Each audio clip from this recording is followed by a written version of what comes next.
these images, the axes of this astigmatism are aligned with the tube and are perpendicular to it. Does everybody see that? Okay. That is a telltale sign that something is going on that's probably not in the primary mirror. And the possibilities then are gravity, thermals, or possibly a secondary mirror issue. We have edge support on our mirror cells, and it's often not good. I have seen so many mirror cells with bad edge support, and I've seen one that had improper back support. Sometimes you have little mechanical issues where the triangles hang up. So you just want to make sure that all the triangles are in contact with your mirror, and chances are that back support then has no problem. And you want to look at your edge support if you see this type of astigmatism, unless the cell is just completely manufactured wrong. So we're aligned with the optical axis when we're seeing astigmatism.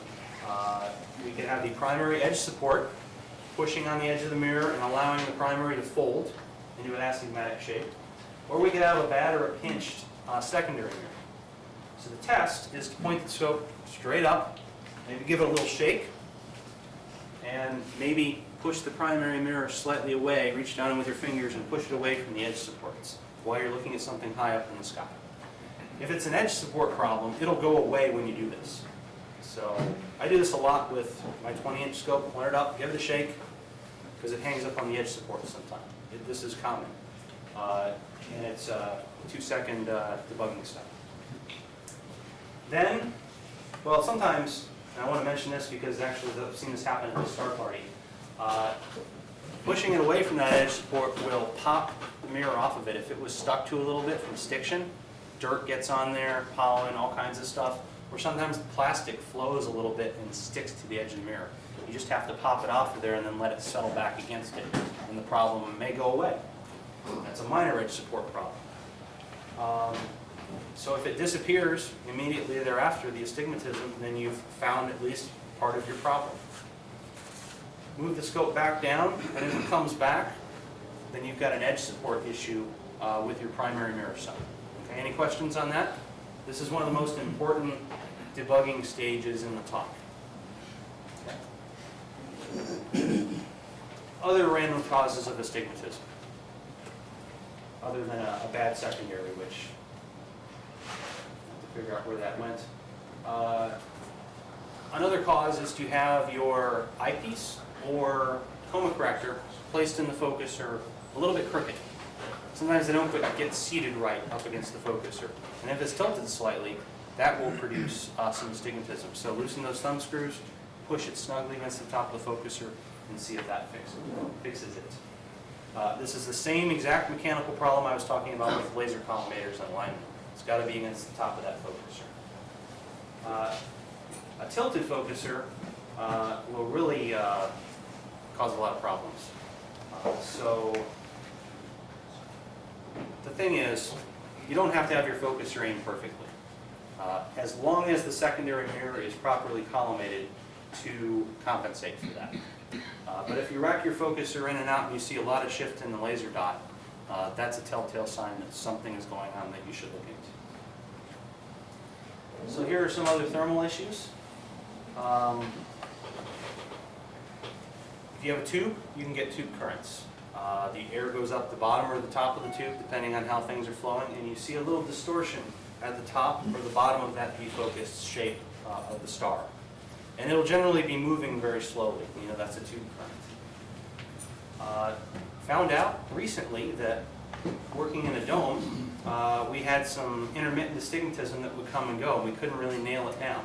So it's just the seam within that dome and the air circulating through the dome structure that will actually cause a star shape to squish in one direction one moment, might go another direction, or it can be consistent if there's a consistent airflow. And that's only for telescopes that are indoors, basically. So the other cause of astigmatism that either I missed or forgot to mention is the effect of a secondary mirror that's not flat. If all of those things don't change the astigmatism, playing with the edge support, moving the telescope up and down, chances are your secondary mirror is either warped within the holder, in other words, it's being pinched, or if it's glued to its holder, it may be being warped as the metal shrinks and pulls on the glass. or the secondary mirror is not flat. Non-flat secondary mirrors usually cause some astigmatism. It may be a very small amount and hard to detect, but if it's consistently there and still aligned with the optical axis, aligned with the tube throughout, if you do everything else to try and fix this, chances are that's where your problem lies, is either in the secondary holder or in the secondary itself. So these thermal issues, we can see here after we have a hot sunny day and the telescopes have been under covers and primary mirrors have warmed up. As they cool off, like I said before, we get this overcorrection in the star images, and I'll show you what that looks like in a second. Again, this is because the edge of the mirror is cooling a little bit quicker, it's shrinking a little bit more, and it's actually tilting downward and having a little bit longer focal length than the rest of the mirror. And this goes away as the mirror equilibrates. It's been a tradition throughout the last, 50 years in optical work. Some companies undercorrect mirrors on purpose to make up for this, especially if they're really thick. So they assume that the mirror is always going to be cooling and it's always going to be pulling that edge zone down, so they figure appropriately and undercorrect the mirror. And here, using one of those mirrors, that's not good at all, because once you get equilibrated, and in most locations, you're going to get your best optical performance with a properly corrected primary mirror, not one that's been set up to work its best while it cools off. Those will never perform optimally under any condition, because while they're cooling, you have air currents going all over the place, and you have things that are degrading the image. Mike, Yeah. I hope quick. What does that look like? Where do you see? I'm going to show you in just a second. Yep, getting there. Here you go. Asking ye shall receive. This is what thermal correction looks like, simulated. I mean, every telescope star test is going to look a little bit different, but these are the characteristics. I'm not going to talk about this cell shrinkage, but here we go. Inside of focus, you're going to see somewhat indistinct rings, and you may see little worms moving out here at the outside as the air moves around, and this is the air moving near the edge of the mirror generally causing these. On the outside of focus, you're going to see a somewhat brighter ring on the outside. Okay? This is normal, and as the evening goes on, if the mirror can actually catch up to the air temperature, if it's fallen like a rock, like from in the desert, the mirror is probably not going to catch up, and it's going to be playing this chase game all night. But here, after the breeze blows around for a while, a few hours after sunset, these images are going to start to look a lot more similar. You're going to start to see rings inside of focus. The worms at the outside will disappear generally or get much reduced, and they're going to get closer and closer together. And you're never going to get a perfect star test out of a large telescope, but you can get really close to, you look for similar energy distribution. Instead of this bright ring, things get more uniform, and this one also develops rings and gets more uniform. So, how many of you have seen this and know what it is? Okay. So the effect of undercorrection is the opposite. Where on the inside of focus, you get this bright ring, and on the outside of focus, you get a mess. And again, if it's undercorrected while it's cooling, it's never going to correct fully, and it's always going to produce these really inferior images with larger stars. So that's a thermal effect that's normal, and everyone should know what it looks like. Please tell your friends. Let's go back to this example. So I'm going to take volunteers from the audience. Who sees an aberration in this image that they'd like to identify?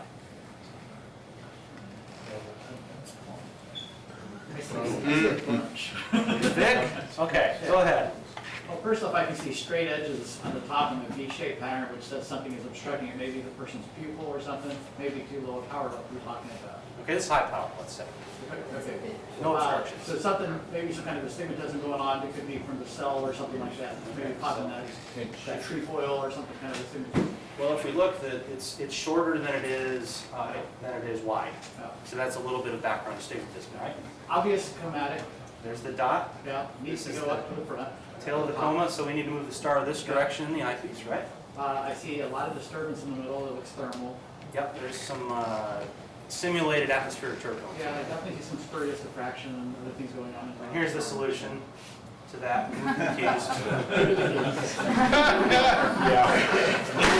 What else? Look at this hexagon shape. Yeah. What do you think that's from? Pinch. Okay, yes. The triangle can turn into a hexagon, or when it interacts with other aberrations, you can get this funky hexagonal shape. And again, this is a simulated one, so if you're looking at this in an eyepiece, it's going to be moving a little bit all over the place, and you're just going to have to stare at it for a while and say, okay, what is actually staying? What is the trend here? Look at both sides of focus. Okay, and that's basically it. Those are the aberrations that are all combined. And this astigmatism could be thermal from cooling. The coma we can fix. The atmospheric turbulence, can't do anything about it. And that's that. So, some final thoughts. Almost always have to do some work to get really tight, round stars in your telescope. But it's worth it. Don't be afraid to touch your primary mirror. Give it a little bit of a bump. It's just a love tap. That's all it is. And you may break loose some stiction or relieve some other distortion. If that doesn't help, look at your mirror cell. Look at the components of your telescope. Look for obvious pinches. Give your secondary holder a little shake. You should hear a slight rattle. It should be able to move side to side a little bit. If it doesn't move at all, it may be crammed in there too tight with the packing or other issues. And if it's glued on, you may have an issue there, causing astigmatism and all kinds of other things. I never recommend gluing mirrors unless they're very small and fairly thick. And I'm talking small secondaries. Best to be able to move them around and let them have complete freedom from metal that's going to work as it cools. Overcorrection as a mirror cools is completely normal and will hopefully go away if thermal conditions allow. Learn to recognize it, teach your friends. Remember, outside of focus you get a ring, inside of focus you get mush. That's normal. It shouldn't be horrible, bright, massively bright ring, unless the mirror is really, really cooling off. But it's going to be there in some form. Watch it over a few hours and learn from it. Large mirrors almost never give a perfect star test. Repeat after me. Large mirrors almost never give a perfect star test. In this case, watch how the correction changes and look at the size of how the thing focuses down to a spot. And look for those aberrations and see if you can tune anything out of it. If it focuses in a round manner down to a tiny spot, you've got a pretty good telescope and it's well equilibrated. And hopefully, like I said, I have a lot of data on thermal issues with observatories and telescopes that I want to share in a future talk to explain some more of these things. Here's the link to the online article. I'll leave that up. It's on my webpage. You can just go there and go to the articles page, and it'll be listed there as well. And that's basically it. I have one more slide with a picture from the Winter Star Party after this, and that's it. Is that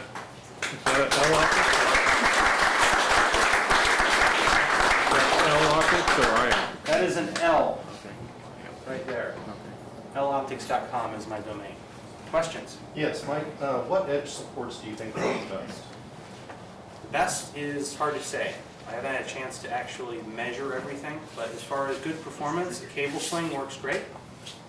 For medium to large mirrors, a wiffle tree support, like some are manufacturing now, works really well, up to 32 inches we've found.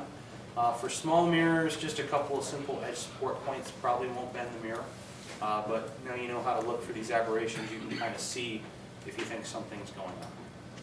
Yeah, there's a lot of the big mirrors. I had a 16-inch mirror that was 4.5 inches thick. I got the blank for free. I couldn't complain, you know. And the cell, you know, you buy these commercial cells. This was a Novak cell, but there were 3 little screw points. That was the edge support. Yep. And of course, astigmatism immediately. So I milled out some curved aluminum pieces, lined them with Teflon. They're floating on ball bearings. They're like holding it in your hand, and it really took it away. But Yeah. what was that one you said was for medium and large mirrors? I didn't catch what Cable sling? yeah. Yeah. That's Yeah. For Dobsonians, if you're on an equatorial mount, it gets a little tricky. Yeah. It's very tricky to mount edge support a mirror on an equatorial mount if it's large and if it's thin. Yeah, it often baffles me why mirror cells, you know, you have 4,000 triangles and back supports and, you know, edge support most of the time. And then they skip Yeah. because they don't know. Yeah. Edge support is usually the problem. Yeah. Darren? Yeah, can, a bad secondary, does it always produce an astigmatic image, or can it Often. just produce spherical aberration and no? It can if it's the right shape. It can produce just about anything. The most common distortion, though, is the secondary has what's basically a spherical figure. If you just picture a spherical mirror and cut a secondary out of it, if it's got that, it's going to produce some astigmatism. Is it if it's- possible to have just spherical aberration? Yes, Is if it it's, common if or it's very rare? toroidal. If it's toroidal. I think that actually Dick Buckroeder was doing some research on very old secondary mirrors. He found them to be toroidal, and that would produce just spherical aberration.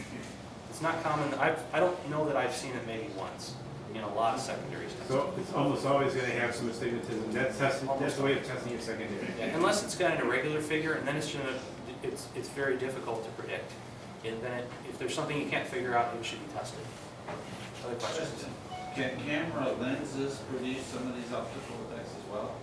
Oh, they all, by definition, have them in them. It just What? depends on how much and how they're designed. Uh, Other questions?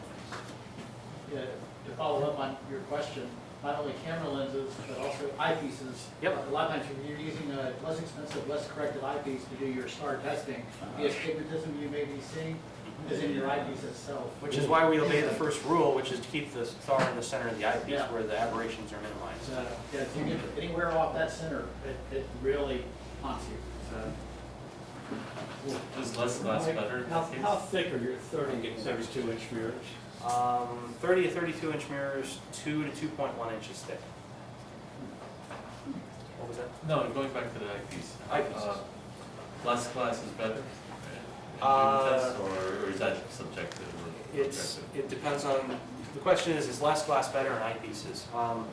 It depends on the focal ratio of the system. If you have a slow telescope Or specifically for star testing? for star testing. It just depends on the design of the eyepiece.